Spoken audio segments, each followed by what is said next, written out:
Capítulo 5. A palavra execrável. As crianças ficaram se entreolhando por cima da coluna. O sino, mesmo sem som, ainda vibrava. De repente, ouviram um ruído ligeiro no canto da sala ainda intacto. Viraram-se como dois relâmpagos. Uma das figuras, a mais distante, a mulher que Diggory achava tão bela, estava levantando-se da cadeira de pedra. Quando se pôs em pé, verificaram que era ainda mais alta. Via-se logo, não apenas por causa da coroa e da roupagem, mas pelo fulgor de seus olhos e pela curva de seus lábios, que se tratava de uma grande rainha. Olhou em torno, viu os estragos da sala, viu as crianças. Não era possível ler em seu rosto a menor reação. Avançou com passadas longas e ligeiras. Quem me acordou? Quem quebrou o encanto? Acho que fui eu, respondeu Diggory. Você? Disse a rainha, colocando no ombro do menino sua linda mão alva. Seus dedos, no entanto, eram mais fortes do que pinças de aço. Você? Mas não passa de uma criança comum. Qualquer pessoa vê logo que não tem nas veias uma só gotinha de sangue nobre. Como uma pessoa assim ousou penetrar nesta casa? Viemos de outro mundo, por meio de magia, disse Polly, achando que já era tempo de a rainha dar-lhe alguma atenção. Isso é verdade ou mentira? Perguntou a rainha, olhando ainda para Diggory, sem sequer espiar Polly com um canto do olho. É verdade, disse ele. A rainha, com a outra mão, levantou o queixo do menino, a fim de melhor observá-lo. Diggory tentou encará-la também, mas não resistiu e baixou os olhos. Havia nos olhos dela alguma coisa que o sobrepujava. Depois que o examinou durante 1 minuto, soltou-lhe o queixo e disse: Não tem nada de feiticeiro. Não tem a marca. Só pode ser servo de um feiticeiro. Só por intermédio de feitiçaria alheia conseguiu viajar até aqui. Foi o tio André que me enviou para cá, disse Diggory. Nesse momento, não propriamente no salão, mas de algum lugar bem próximo, chegou um ribombar, depois um grande estalido, e em seguida o estardalhaço de alvenaria desabando. Estamos correndo grande perigo, disse a rainha. O palácio está todo prestes a ruir. Temos de sair logo para não ficar enterrados nas ruínas. Falou com a maior calma, como se estivesse apenas comentando o tempo. Vamos, acrescentou, dando as mãos às crianças. Polly, que não estava gostando nem um pouquinho da rainha, não lhe teria dado a mão, caso pudesse opor alguma resistência. Apesar da fala amorosa, os movimentos da rainha eram mais ligeiros que o pensamento. Que mulher mais desagradável, pensou a menina. Com uma torcidinha é capaz de quebrar o meu braço. E agora que ela me agarrou, não posso mais alcançar o anel amarelo. Se eu esticar o braço até o bolso, vai perguntar o que eu estou fazendo. Aconteça o que acontecer, não podemos revelar nada sobre os anéis. Espero que Diggory tenha também o bom senso de manter o bico calado. Seria ótimo se eu pudesse falar com ele a sós por 1 segundo. A rainha os conduziu por um comprido corredor, passando depois por um labirinto de salas, escadarias e pátios. Com frequência, ainda ouviam pedaços do palácio desabando, às vezes pertinho deles. Um arco enorme despencou com estrépito logo depois que haviam passado por debaixo dele. Tinham de apertar o passo para acompanhar a rainha, mas ela não mostrava o menor sinal de medo. Diggory ia pensando: que mulher mais corajosa! E como é forte! É isso que eu chamo de uma rainha. Tomara que ela nos conte a história deste lugar. Enquanto andavam ou corriam, ela ia dando algumas informações. Esta é a entrada do calabouço. Esta passagem conduz à principal câmara de torturas. Este é um antigo salão de banquetes, onde meu bisavô recebeu 700 convidados e matou todos, antes que terminassem de beber. Tinham ideias subversivas. Chegaram, por fim, a um salão mais amplo e mais grandioso do que os demais. Pelas suas dimensões e portas enormes, Diggory achou que finalmente haviam atingido a entrada principal, no que estava completamente certo. As portas eram negras de doer, de ébano ou de algum metal preto que não existe em nosso mundo. Estavam trancadas com barras enormes, muitas tão altas que não podiam ser alcançadas, e todas pesadas demais para ser erguidas. A rainha soltou a mão do menino e ergueu o braço. As portas altas e pesadíssimas tremeram por um instante, como se fossem de seda, e esboroaram-se no chão, onde só ficou um monte de pó. Fio, fio, assobiou Diggory. Terá o mestre feiticeiro seu tio poder igual ao meu? Perguntou a rainha, segurando outra vez com energia a mão de Diggory. Vou apurar isso mais tarde, mas não se esqueçam do que viram. É o que acontece às pessoas que barram meu caminho. Uma luz muito intensa para aquele mundo invadia o pórtico sem porta. Não se sentiram nada surpresos quando foram conduzidos para o ar livre. O vento era frio, mas ainda assim tinham algo de rançoso. Encontravam-se em um alto terraço, do qual se avistava uma vasta e extensa paisagem lá embaixo. Na linha do horizonte pousava um enorme sol vermelho, muito maior do que o nosso. Diggory percebeu também que era bem mais velho que o nosso, um sol no fim da vida, já cansado de olhar para aquele mundo. À esquerda do sol, mais ao alto, havia uma única estrela, enorme e reluzente. Eram as duas coisas visíveis no céu escuro e desolado. Na terra, em todas as direções, estendia-se uma cidade onde não se via coisa viva. Os templos todos, as torres, os palácios, as pirâmides, as pontes projetavam sombras longas e lúgubres à luz daquele sol murcho. Um grande rio percorrera a cidade em tempos idos, mas a água desaparecera há muito, deixando no leito uma poeira cinzenta. Olhem bem, que jamais outros olhos verão este cenário, disse a rainha. Aqui foi Sharn, a metrópole, a cidade do rei dos reis, o assombro do mundo, de todos os mundos talvez. Seu tio governa uma cidade grandiosa como esta, menino? Não, respondeu Diggory. Já ia explicar que seu tio não governava coisa nenhuma, mas a rainha prosseguiu. Está em silêncio agora.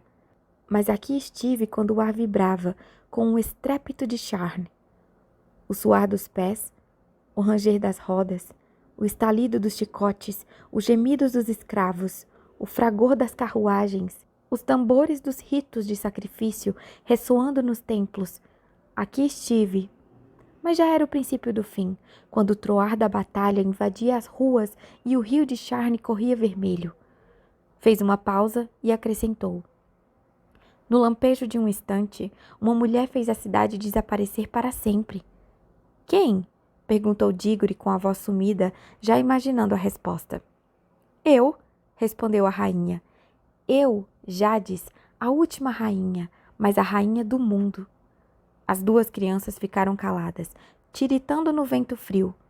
Foi culpa de minha irmã, prosseguiu a rainha. Levou-me a isso. Que a maldição de todos os poderes repouse sobre ela eternamente. Eu estava decidida a fazer a paz a qualquer momento. Sim, e estava também decidida a poupar-lhe a vida, desde que me entregasse o trono. Mas ela não quis. Seu orgulho destruiu o mundo todo. Mesmo depois de ter começado a guerra, firmou-se o juramento solene de que ninguém se utilizaria de magia. Quando ela quebrou o juramento, que me restava fazer?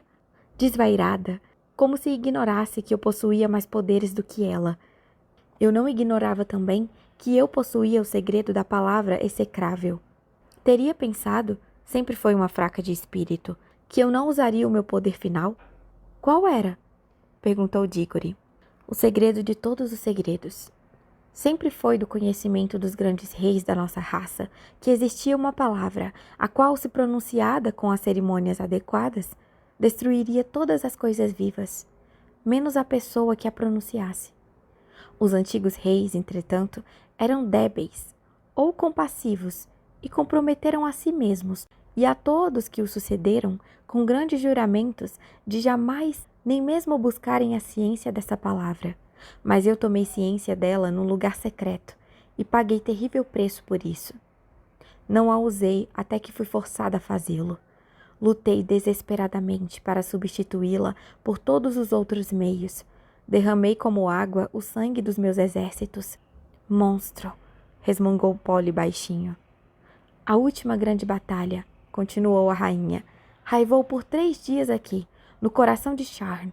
Durante 3 dias, eu a contemplei deste mesmo local. Só me utilizei da solução final depois que tombaram meus últimos soldados, quando a mulher maldita, minha irmã, a testa dos rebeldes, já subia aquelas imensas escadarias que vão do centro da cidade ao terraço. Esperei que estivéssemos bem próximas e pudéssemos distinguir nossas fisionomias. Faiscando seus horríveis olhos perversos em cima de mim, disse-me ela: Vitória. Sim, disse-lhe eu, Vitória, mas não sua. Então pronunciei a palavra execrável. Um momento depois, era eu sob o sol, a única criatura viva. E o povo? Perguntou Dígore sem ar. Que povo, garoto? O povo, ora. O povo que anda na rua, que nunca iria fazer-lhe mal. E as mulheres, as crianças, os bichos. Você não está entendendo. Escute, eu era a rainha. Eles todos eram os meus súditos. Logo, só viviam para fazer a minha vontade. Coitados, disse Dígore. Por um momento me esqueci de que você não passa de um menino plebeu. Como iria entender razões de Estado? Precisa aprender uma coisa, criança. O que talvez seja errado para você, ou para qualquer pessoa comum, não é errado para uma rainha como eu. A responsabilidade do mundo pesa sobre os nossos ombros. Precisamos estar livres de todas as normas. Nosso destino é grandioso e solitário. Dígore, então, lembrou-se de que tio André pronunciara aquelas mesmas palavras, só que ditas pela rainha Jades soavam muito mais imponentes, talvez porque seu tio não tivesse 2 metros de altura, nem fosse estonteantemente belo. Que fez a senhora depois? Perguntou. Já havia lançado intensas magias na sala onde se assentam as imagens de meus antepassados, e a força desse encantamento era que eu deveria dormir entre eles, como uma estátua, sem precisar de alimento ou calor, ainda que passassem 1000 anos, até que chegasse alguém, tocasse o sino e me acordasse. Foi a palavra execrável que botou o sol desse jeito? Perguntou Dígore. De que jeito? Tão grande, tão vermelho, tão frio. Sempre foi assim, pelo menos há algumas centenas de milhares de anos. Vocês acaso possuem um sol diferente? É, o nosso é menor e mais amarelado, e produz muito mais calor.